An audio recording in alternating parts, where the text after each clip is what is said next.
All India trade यूनियनों के आह्वान पर विभिन्न मांगों को लेकर सरकार के खिलाफ बुधवार को घोषित रोडवेज का चक्का जाम और अन्य विभागों का 2 घंटे का रोष प्रदर्शन में रोडवेज की एक यूनियन लगातार सड़कों पर बसें दौड़ाती नजर आई। प्रदर्शन के बाद राष्ट्रपति के नाम एसडीएम के माध्यम से ज्ञापन भी सौंपा गया। इस दौरान रोडवेज यूनियन नेता अशोक खोखर और उनका समर्थन करने आए जन संघर्ष मंच के महासचिव ने सत्य खबर पर क्या कहा, देखिए गोहाना से सारिका की रिपोर्ट। नमस्कार भाई, दर्शकों का बहुत बहुत स्वागत है। आज ऑल इंडिया लेवल पे हड़ताल है जिसमें तमाम ट्रेड यूनियनों का एक साझा प्रदर्शन है। 2 घंटे का 10:30 से लेकर 12:30 तक। मैं गोहाना की हूँ। इस वक्त गोहाना की बात करें तो इस वक्त रोडवेज में है और उनका समर्थन करने के लिए जनसंघर्ष मंच भी आया है। मैंने सुबह पीडब्ल्यूडी में, B&R है और पब्लिक हेल्थ में तमाम विभागों के कर्मचारी 2 घंटे कलम छोड़कर बैठे हैं। सरकार है कि मानती नहीं। जिस तरह से हड़ताल को कुचलने के लिए, हड़ताल पर पहरा देने के लिए हर डिपार्टमेंट में 5-5, 7-7 पुलिस कर्मचारी को खड़ा कर रखा। अगर इस पुलिस को इस क्राइम को रोकने के लिए इनका इस्तेमाल करे तो मुझे लगता है वो ज्यादा बेहतर है। क्राइम की भी बात करेंगे क्योंकि इस वक्त गोहाना में इतना क्राइम बढ़ रहा है। भाई, हड़ताल को कुचलने के लिए इतनी जो तत्परता दिखाती है ना सरकार, क्राइम को कुचलने के लिए दिखाए तो ज्यादा बेहतर होगा। तो थोड़ा सा जान लेते हैं कि हड़ताल का, क्योंकि 2 दिन पहले भी इनकी मीटिंग थी तो बसें तो चल रही हैं लेकिन कुछ पहिया भी रुका हुआ है। अशोक खोखर है हमारे साथ और जनसंघर्ष मंच से रघुवीर विरोधिया। खोखर साहब, हड़ताल जिस तरह से आपने जोर शोर से दावा किया भी हड़ताल बड़ी कामयाब होगी, ऐसा कहीं नजर नहीं आ रहा। देखिए, आज केंद्रीय ट्रेड यूनियनों के आह्वान पर 31 करोड़ लोग जो देश का कमेरा वर्ग है वो आज लोग स्ट्राइक पर हैं, जिसमें किसान भी, मजदूर भी, छोटा कर्मचारी भी है। इसके समर्थन में हम स्ट्राइक किए।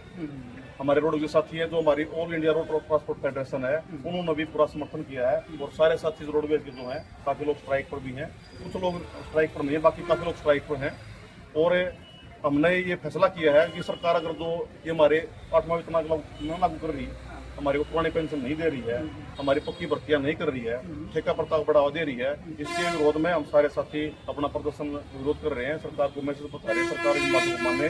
अगर नहीं मानेगी तो बड़ा आंदोलन करने से ट्रांसपोर्ट का, क्योंकि ट्रांसपोर्ट डिपार्टमेंट 2nd नंबर का पूरे इंडिया में एक उद्योग है, चाहे ट्रक के हैं, चाहे ऑटो के हैं, बहुत बड़ा उद्योग है। हम सारे साथी हमने तैयारी कर रखी है, पूरी टीम बना रखी है। अगर वो फिर नहीं मानेंगे तो उसमें रिटर्न का कानून भी है जो बहुत खतरनाक है ड्राइवरों के लिए, उस पर भी हम काम कर रहे हैं। तो बड़ा एक आंदोलन हम उसमें लेने जा रहे हैं अगर सरकार नहीं चेती इस बात पर। ये सर्व एक चेतावनी है, ये इशारा मात्र है, एक विरोध प्रदर्शन है कि आप इस पर लगाम कसिए। नए लेबर कानून लेकर आ रही है, ट्रेड यूनियनों को हनन कर रही है, इसके हम खिलाफ है। हमारे रोडवेज के बहुत मुद्दे हैं। हमारा पे ग्रेड की बात, हमारा बोनस 10 साल से नहीं मिल रहा। हमारी जो नाइटें मिलती थी वो लगातार उनको कटौती कर दी है। जो हमारे छुट्टियां मिलती है लगातार उनको, हमारी जो मिल रही चीज़ों उनको भी छीनने का काम कर रही है। हम इसके खिलाफ सरकार करना चाहते हैं, मान जाए, अदरवाइज रोडवेज का भी आंदोलन जो है शुरू करने जा रहे हैं। तमाम मैं लंबे टाइम से रोडवेज को या इन हड़तालों को कवर कर रही हूँ। पिछले 11 साल से जितनी भी हड़ताल हुई है उनमें धीरे धीरे कम होते होते कर्मचारियों ने ऐसा लगता है कि हथियार डाल दिए हैं। क्योंकि कल एक रोडवेज यूनियन का यहीं से मेरे पास एक मैसेज आया कि हम इस हड़ताल में शामिल नहीं होंगे, क्योंकि पिछली हड़तालें करके देख ली हैं इन कर्मचारियों ने। धीरे धीरे इन कर्मचारियों की जो हड़ताल करने वालों की संख्या है वो भी धीरे धीरे कम हो रही है। सरकार मान नहीं रही।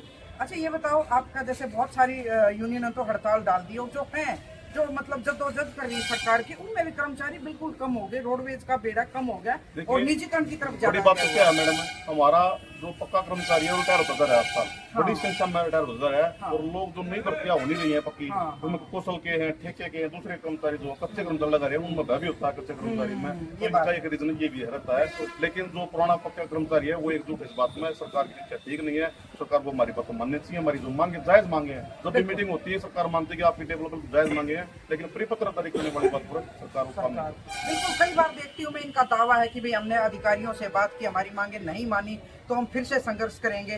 तो इस कड़ी में सरकार की तरफ से कोई ऐसा मैसेज आ नहीं रहा।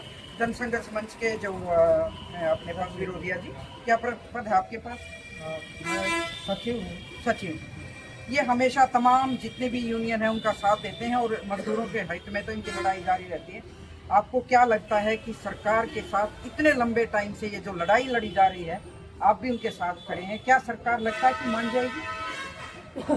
देखिए, सरकार ने 4 श्रम संहिताएं लागू करने की घोषणा की। ये श्रम संहिताएं पूरी तरह से मजदूर विरोधी, कर्मचारी विरोधी मतलब नीतियाँ।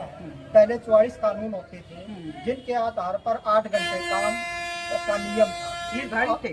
निर्धारित। अब इन श्रम संहिताओं में 14-14 घंटे काम करने की बात कही गई है। इसमें ना कर्मचारियों को हड़ताल करने का अधिकार है, ना कर्मचारियों को अपना कोई मांग मानने के लिए आंदोलन करने का। डर के मारे वैसे ही नहीं कर पाते। तो अभी फिर निजीकरण कर रही है सरकार। हर एक महकमे का निजीकरण किया जा रहा है, चाहे बिजली महकमा हो, रोडवेज हो या दूसरे सरकारी महकमे हो, सभी को निजीकरण के माध्यम से ठेके पर लगाने की व्यवस्था की जा रही है। तो जो स्थायी कर्मचारी होते हैं वो मतलब निडर होकर के अपना काम लेते हैं, लेकिन जो अस्थायी कर्मचारी हैं उनके मन के अंदर भय व्याप्त रहता है। तो इसलिए ये निजीकरण के भी खिलाफ है।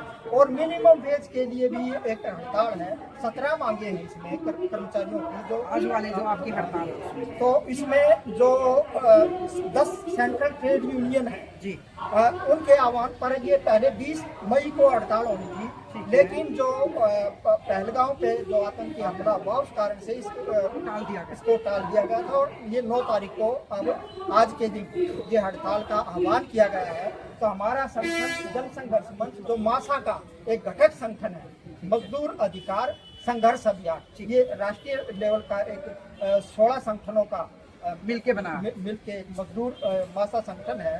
तो उसने पूरे मतलब राष्ट्रीय लेवल पे इस हड़ताल का समर्थन किया है। और हम सरकार से मांग करते हैं कि निजीकरण करना बंद करो, ठेका प्रथा बंद करो, मिनिमम वेज 30,000 रुपये मासिक लागू किया जाए और जो कर्मचारियों की जो जायज मांगे हैं उनको आवश्यक रूप में पूरा किया जाना चाहिए। भाई बहुत बहुत शुक्रिया। लेकिन हड़ताल लगातार जिस तरह से हड़ताल के दावे किए जाते हैं ना, कच्चे कर्मचारी डर के मारे इन हड़ताल में सही बात है कि हिस्सा नहीं ले पाते। और मुझे लगता है इसकी वजह से सरकार भी कर्मचारियों का दबाव मानने के लिए कतई तैयार नहीं, क्योंकि पिछले 11 साल से हड़ताल ही हड़ताल हुई। एक बार तो याद होगा आपको, 18 दिन शायद आप बैठे रहे, पूरे 18 दिन बैठे रहे, तो उन्होंने बातें नहीं मानी। मुझे लगता है कि सरकार को थोड़ा बहुत कर्मचारियों पे थोड़ी मेहरबान हो। और जो रोडवेज पे आज भी भरोसा है, मैं कहती हूँ अपनी तरफ से कि हरियाणा रोडवेज पे आज भी भरोसा है। निजीकरण अपनी जगह, कुछ चीज़ों में निजीकरण होता है, लेकिन सरकारी जो व्यवस्था है या सरकारी जितने भी संस्थान हैं उन पे सरकार को ध्यान देना चाहिए, ताकि बार बार कर्मचारी इस तरह से हड़ताल पे ना आए। मैं किसी और डिपार्टमेंट में जाकर और भी कर्मचारियों का देखेंगे कि वो किस तरह से हड़ताल पे हैं। यहाँ कुछ है हिस्सा, लेकिन पूरी तरह से कामयाब नहीं। मुझे नहीं पता कि इसका रीज़न क्या। बहुत बहुत शुक्रिया। सत्य खबर, सत्य, सटीक, बेबाक।